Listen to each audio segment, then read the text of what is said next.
Every year, more than 250,000 people visit the city of Nauvoo, Illinois to learn more about its importance in Latter-day Saint history. Today, I'm going to take you on a personal tour of the city. Nauvoo is about a 3-hour drive from St. Louis. It's rustic, it's kind of in the countryside, and it's a lovely drive when you get here, especially in fall when we're coming. When you get to Nauvoo, the very first thing that you need to do is go to the main visitor center. There's a couple things in here that you'll want to connect with, like they have a desk where you can find your relatives that may have lived in Nauvoo. There's maps to kind of help orient you to the whole experience. And there's also some amazing displays that show you the big picture of what you're going to be exploring during the time you're in Nauvoo. So I'm just going to run in here for a minute and show you some of the highlights of the visitor center. And then the crew has been dispersing around town, and they're going to highlight some of the amazing things you can do while you're here in Nauvoo.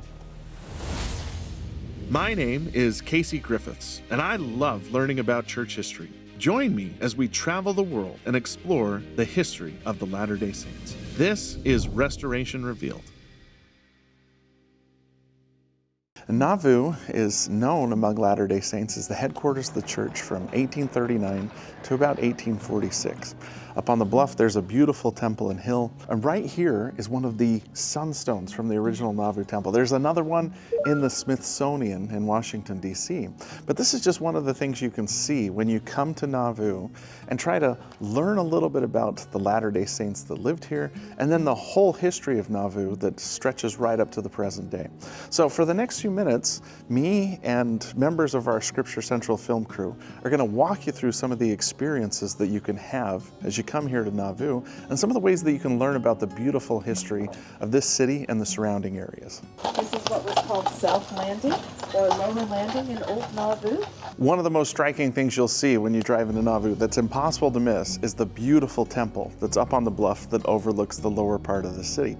A lot of people that come to Nauvoo are coming here because they want to attend the temple or participate in temple ordinances. But if you want to learn about the history of the temple, there's a tour in Nauvoo set up specifically to teach you how the temple was built, where the theology behind the temple came from, and why the temple is still meaningful in the lives of Latter-day Saints. So we're going to go to Andrew, one of our crew members, who's going to walk you quickly through the Temple City tour, which is just off the visitor center. Thanks, Casey. We'll start the Temple City tour here at the home of William and Caroline Weeks. William was the architect of the Nauvoo, Illinois temple. He was selected out of many different architects by Joseph Smith for this temple, and he worked closely with the prophet in the design phase. He was the only one who had an arched door in his home in Nauvoo, and his family held onto the plans many years after Nauvoo had been abandoned, and they returned those plans back to the church. Here we see a variety of ways the early saints crafted the temple from rough limestone blocks. The methods that the saints use currently in temples varies greatly from the methods that the early saints used. The early saints used hand tools to cut and shape the rough blocks into finished blocks for the temple. We continue our tour at the home of Edward and Ann Hunter. In this home, the prophet Joseph Smith hid from mobs that sought his death. In this home, he also received the sections 127 and 128 of the Doctrine and Covenants, which explain important aspects of baptisms for the dead that we still use in temples today. We continue our tour in the home of William and Esther Gein. Their story is one of sacrifice and devotion. William Gein offered 1/10 of his time to building the temple and offered a substantial amount of his property to be sold to finance the temple as well.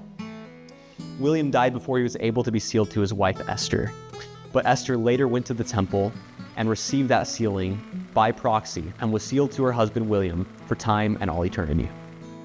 One of the most amazing things about visiting Nauvoo is that it's kind of like a time capsule of what life was like in the 1840s when the Latter-day Saints lived here. So the next place that we're going to go to is where you can learn about the daily life of the saints, what some of the businesses were, what it was like to live in Nauvoo, and how people made their living. That's down on Main Street, and we're going to go to our crew member Zoe, who's going to show you a few things about Main Street. Hi, I'm Zoe, and we're here in Main Street in Nauvoo. This is where you can come to learn about the everyday lives of the saints who lived here. This is where they printed newspapers, where they made guns, and where they played games. Like have a mob chase you? Yeah. We're here at the end of Main Street where you'll find the Cultural Hall. Here in the 1840s, the Cultural Hall was used as headquarters for the Nauvoo Legion, the Masonic Lodge, and the police force. They would also hold cultural events like plays, and if you come down to Nauvoo, you can still have the chance of seeing a play here. So come to Nauvoo and see the different buildings and cultural events that it has to offer. Nauvoo's actually a really nice place to visit. We came in the fall when it was a little bit less busy outside of pageant season. And there's two main parts to Nauvoo. There's the bluffs where Mulholland Street is. That's kind of up behind the temple. The temple's right here, and then most of the businesses in Nauvoo are down this road. It's a great place to get a souvenir, to get snacks, or to find a good place to eat. There's even hotels if you go down a little bit further that you can stay in, or places that you can just walk up and down the road and shop a little bit. Most of the historic sites are down below in the flats, and that's where the main city of Nauvoo was in the 1840s when the Saints lived here. But we sometimes forget that Nauvoo as a community didn't end when the Saints left. People stayed behind, and the town has been here and thriving ever since. Another thing you can do when you visit Nauvoo is go to the homes of some of the prominent Latter-day Saints who lived here in the 1840s. So there's several people, not just Joseph and Hiram Smith, but people like Brigham Young and Wilford Woodruff and John Taylor, who later go on to become presidents of the church, whose homes you can visit. You can learn the story of them, their wives, their families, and all the people in Nauvoo. So another great experience to have while you're here in Nauvoo is to visit the homes of the prophets. And we're gonna go to our crew member, Michael, who's gonna walk you through and show you some of the most important homes in Nauvoo. Hey, I'm Michael. One of the most amazing and incredible parts about coming to Nauvoo is learning about some of the great members of the church who led the Church of Jesus Christ of Latter-day Saints during the Saints' time here. I'm actually standing in front of one of the houses. This is the house of John Taylor, who later in 1877 would become the third prophet and president of the Church of Jesus Christ of Latter-day Saints. However, while he was here, he became the associate editor and then editor-in-chief of the Times and Seasons and Nauvoo Neighbor newspapers at the print shop right here next to his house. Something else that happened was after Joseph Smith and Hiram Smith were martyred in 1845, John Taylor was there and he was actually injured. And so because of that, he couldn't get up and partake in a lot of the discussions that involved the aftermath of the secession crisis. So a lot of those discussions, including Brigham Young and Sidney Rigdon, happened in his home. This was the home of Phoebe and Wilford Woodruff. Wilford Woodruff would later serve as the fourth president and prophet of the Church of Jesus Christ of Latter-day Saints. But before he would do that, he would work on building this house. However, we have some sources that say he never even finished this house. Why would that be the case? Well, for a long time, Wilford Woodruff was serving so many missions for the Church of Jesus Christ of Latter-day Saints. He served a mission in England as well as a mission in the eastern states, and he just never really had enough time to come back and complete this house. By the time it was time for the Saints to leave Nauvoo, he had to sell his house for a meager $675. He stayed behind to dedicate the Temple of Nauvoo and the House of the Lord, and by the time he had finished dedicating the temple, the Saints had already crossed over the Missouri River and were heading for the Salt Lake Valley. He would follow them closely behind. After returning home from his mission in 1841, Brigham Young finds his wife living in really poor circumstances. She's living on a log cabin that's actually probably on this property right now, and to make any income she possibly can, she's hiring a dentist, Alexander Niebuhr, to work out of her house and provide just a little bit of money so that she can work on raising her family. When Brigham Young comes home and sees all of this, he immediately sets to work at trying to make the log cabin a more comfortable place for her and her family to live. Luckily, and to his relief, Joseph Smith the prophet receives D&C section 126, which says that Brigham Young is no longer going to have to go on any missions and instead he can stay home and take care of his family. After hearing this, Brigham Young starts to work on the wonderful brick building that we see today, and 2 years after he returns home, they officially move into that brick building. Brigham Young will later work with the Saints in administering a lot of temple ordinances, including the endowment. And then after the martyrdom of Joseph Smith in 1844, Brigham Young will lead the Saints over the Rockies into the Salt Lake Valley. The experience of the Latter-day Saints in Nauvoo was, of course, a little bittersweet. Eventually, they were forced to abandon the city and travel to the western United States where they made their new headquarters. The story of the Exodus is a great way to end your experience here in Nauvoo by talking about what they did to prepare to leave. And so we're going to go to our crew member, Carrie, who's going to talk a little bit about some of the key sites linked to the Exodus from Nauvoo, as Latter-day Saints prepared their homes for departure, packed up their worldly belongings, and traveled into the wilderness to find a new home in the West. Hi, my name is Carrie, and we're here at Brigham Young's home. Soon after the prophet Joseph Smith was martyred in 1844, leadership of the church fell to Brigham Young, who was the president of the Quorum of the 12. Brigham realized that the saints could not stay in Nauvoo for much longer, and so he started planning a mass exodus west. Now let's go see some more sites that are relevant to this exodus. Here at the end of Parley Street, you will find this beautiful building called the Hall of the 70s, which was dedicated in 1844. The central purpose of this building was for the 70s to prepare themselves before they went off on their missions. Other things were held here, like church services, where some people would actually receive these mission calls, church councils. It was the site of a heated discussion between church leaders as to who should succeed the prophet Joseph after his tragic death. And many saints brought their wagon parts here to assemble them before heading down the road to the river to cross over into Iowa. This section of Parley Street between the Hall of the 70s and the river for many years was called the Trail of Tears, to commemorate the many tears shed by the saints as they left their beautiful city and their beautiful temple to head west. In 1996, however, President Hinckley came here and dedicated this site and renamed it the Trail of Hope. Today, as you walk down Parley Street towards the river, you can see many plaques with entries from the journals of the saints as they describe their feelings on this day. We're here at the very end of Parley Street, right by the river. Behind me is the Pioneer Memorial. 2,000 names are written here on the walls. These were men, women, and children who died along the Mormon Trail from 1846 to 1868 that never were able to accomplish their journey west. Here you can also see the Eyes Westward statue, which depicts Joseph and Brigham side by side, looking towards the west. Before Joseph's death, he had hinted that the saints might need to find a new home, but that task soon fell to Brigham as Joseph was killed before he was able to leave Nauvoo. In February of 1846, the first saints started crossing this river behind me over into Iowa in search of their new home in the west. The Saints' Exodus West is one of the most beautiful and meaningful stories in our history, and Nauvoo is a phenomenal place to come learn about the beginnings of this journey.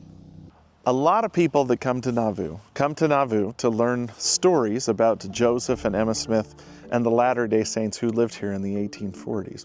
And there's a site that has just been acquired by the Church of Jesus Christ of Latter-day Saints called the Joseph Smith Historic Site that has several of the homes that Joseph Smith lived in, a business that he operated, the Red Brick Store, and these are locations where some of the most important events in Latter-day Saint history take place. So let's head next to the Joseph Smith Historic Site. So the building you see behind me is where the Nauvoo house was intended to be, that house for the stranger that was commanded by the Lord to build. A house where when they came to Nauvoo, this was the first place that they would get to. In fact, if we can turn the camera around, you can see the Mississippi River here in the distance. But at the time, the Mississippi River went right up to here.